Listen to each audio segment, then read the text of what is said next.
Atreyu is here. Welcome to my channel. Atreyu,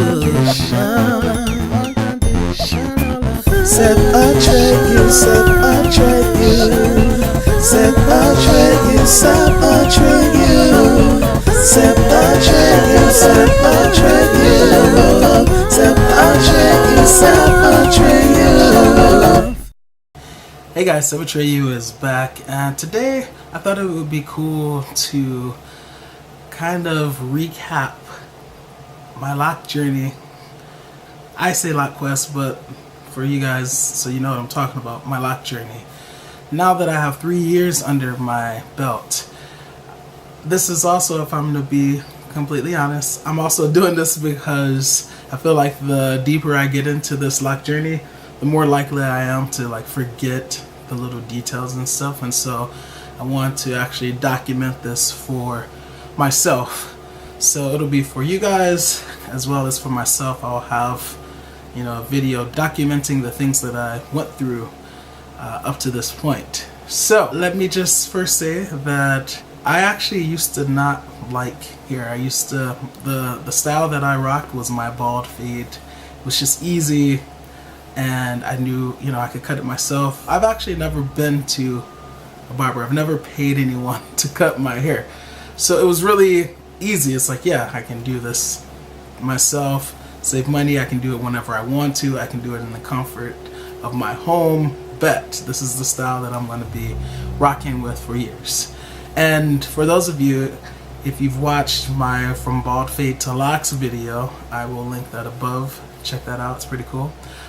You will see that there was basically this bet that I have with one of my friends. I wanted her to grow out her long hair, and she said she would only grow her hair out long if I grew my hair out so that I could see what women went through.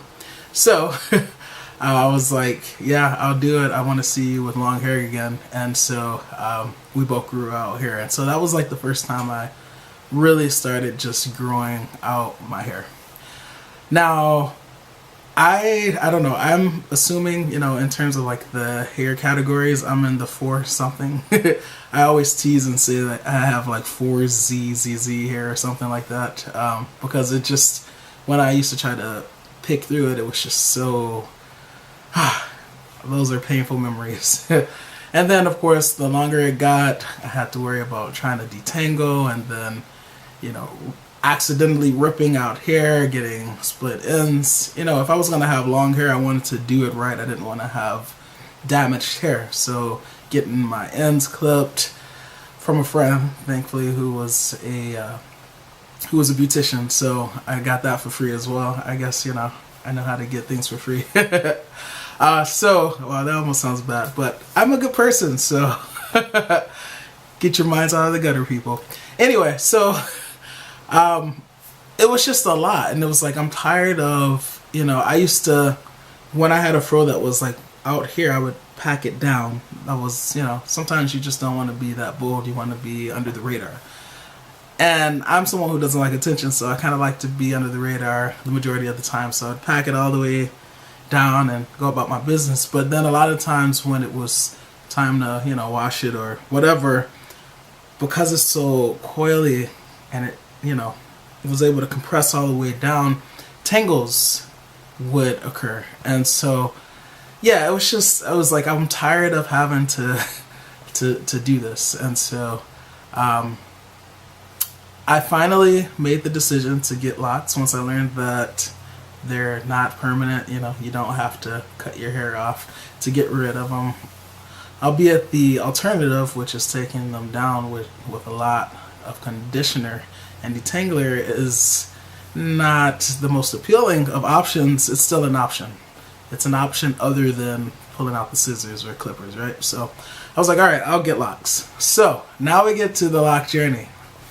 So my mom put in my comb coils August 16, 2014.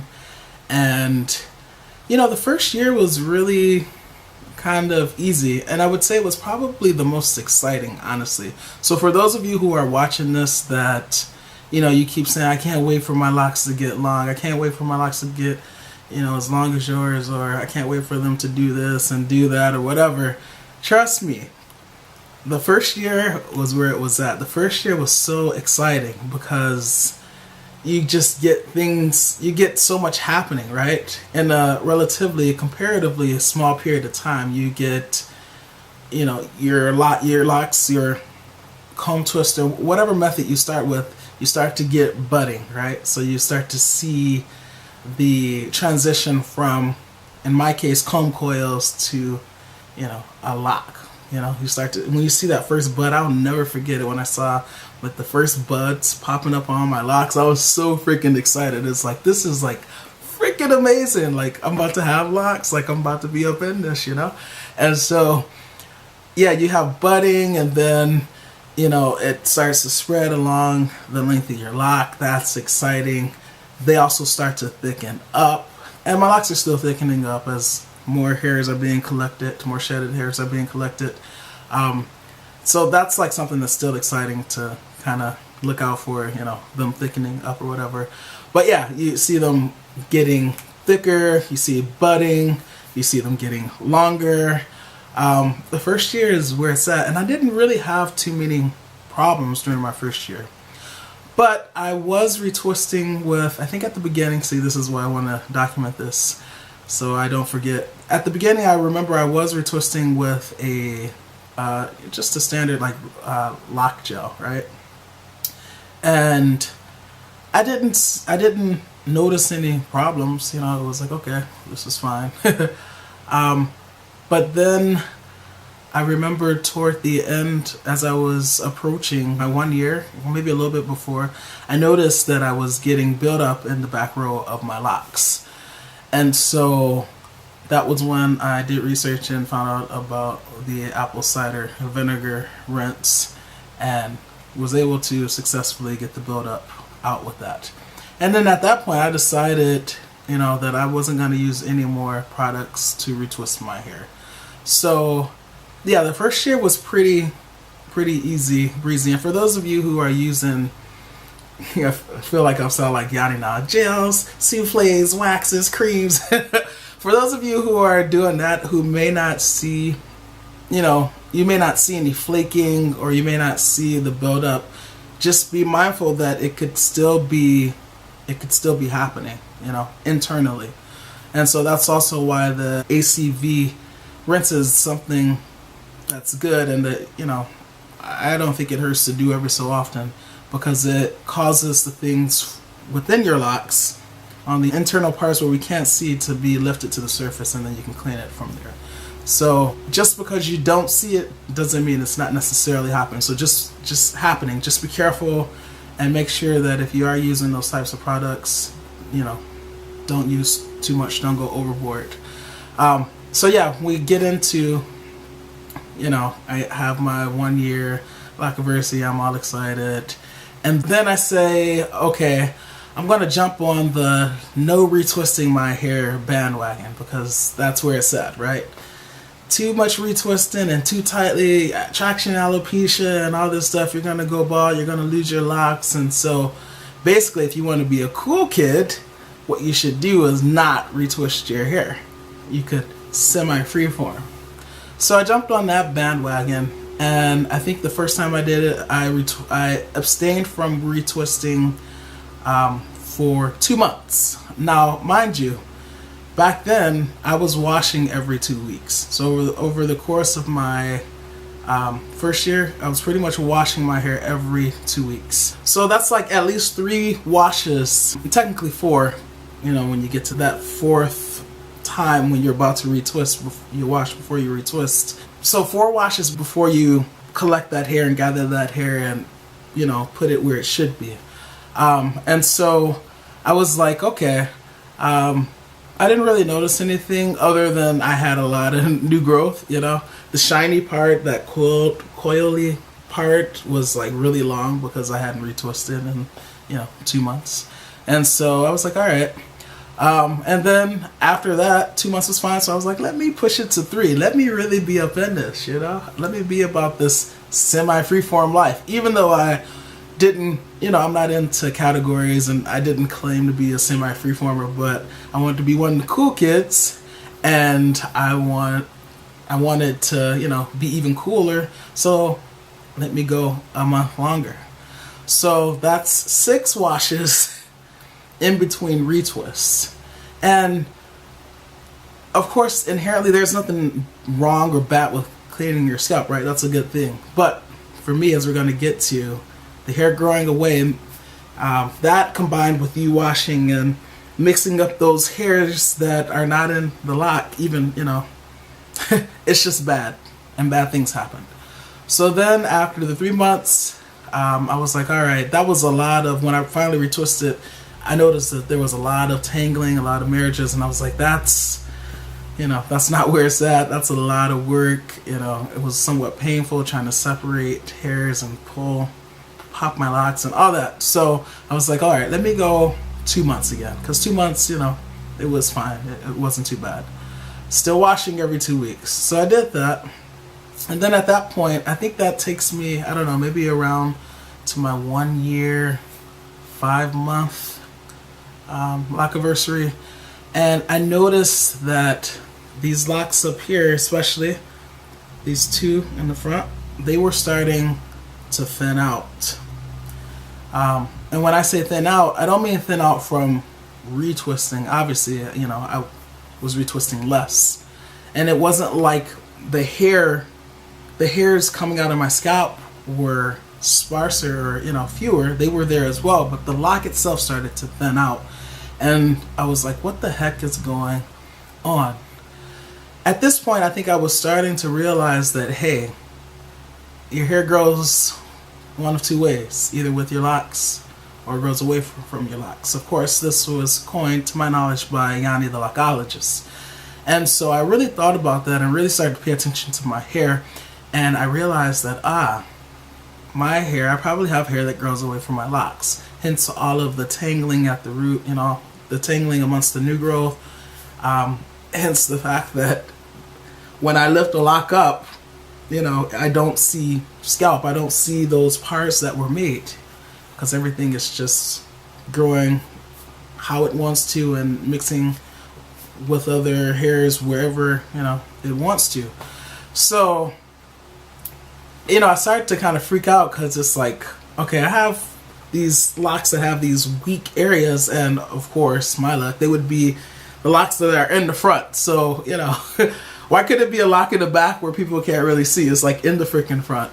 So I started to get a little bit worried about that, and I started to analyze like the things that I had been doing. I thought about how over the course of the first year, I never had that problem. My locks grew fine. The girth remained consistent. So I was like, it's probably because I'm going too long without retwisting. So I decided to go back to my retwisting once a month. And I think at this point, I also decided to wash once a month too, I believe. So I employed that regimen, and they started growing normally again. And I was like, okay, I definitely have hair that grows away from my locks, and I definitely can't go long periods of time without retwisting, or my locks are gonna thin out. So I started doing that, and that was working for me. And I think it might have been somewhere, so I think we're probably past the 2-year mark now, and probably around this time last year, actually. And I think it was then that I don't know, I really wanted to, I think I was watching like the Yanni videos, and she was talking about how she goes the whole winter or something, I mean, first of all, she doesn't do maintenance. I think she does maintenance, or she has maintenance done on her hair by her sister like twice a year. But she was saying how she goes, especially through the winter period, without, doing much to her hair other than like putting the oils in, because it's so dry. And so it occurred to me that, hey, I want to try this. I want to be able to go for a sustained period of time without retwisting.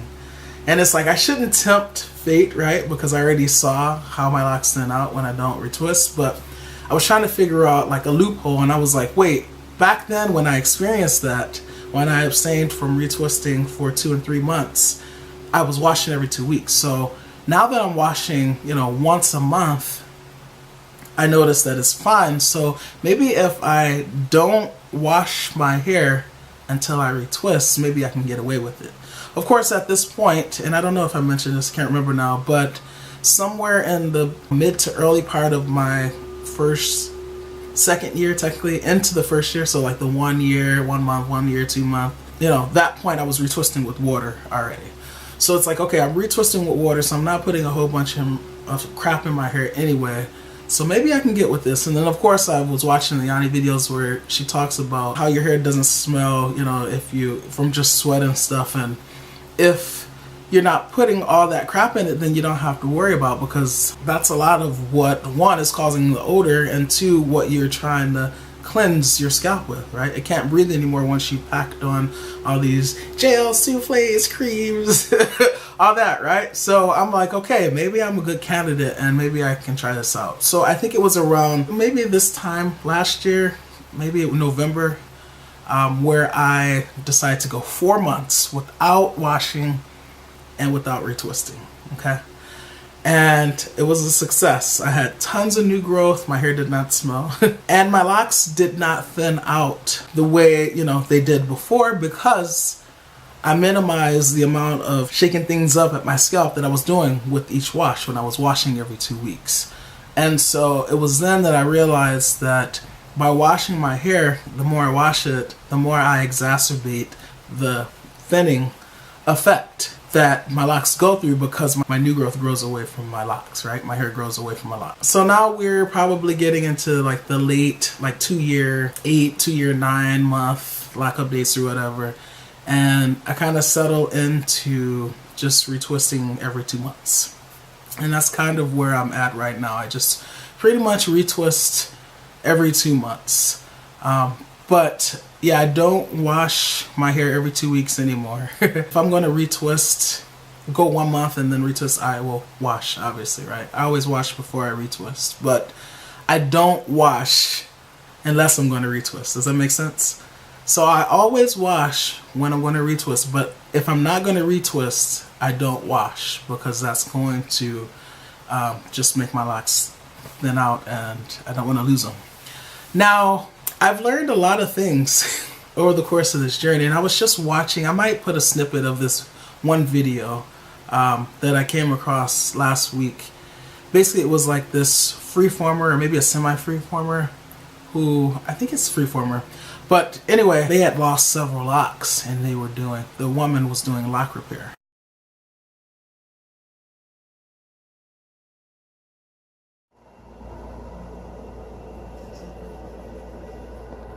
So this is what we're starting off with. I'm gonna repair right here. Put those back together. This is gonna be a new one where it was broken off. So there's a lot of thickness, a lot to work with at the roots. And I'm like, why is this freeformer losing locks? Like, you could ask yourself, because people always say, well, you lose locks because you're retwisting, you're using all these techniques and your hair is falling out because it's thinning out, because you're thinning it out, blah, blah, blah, blah, blah, blah, blah. But I noticed when looking at the person's hair, yes, the person freeforms, but their hair grows away from their locks. And because they didn't do anything to their locks to, get that new growth re-insinuated back into their locks, they thinned out to the point where they actually broke off. And so that is what would have happened to me. And I've seen other people that have like these thick, froze. People that are freeforming or semi-freeforming, they have like much thicker hair at their roots, at the scalp than I have.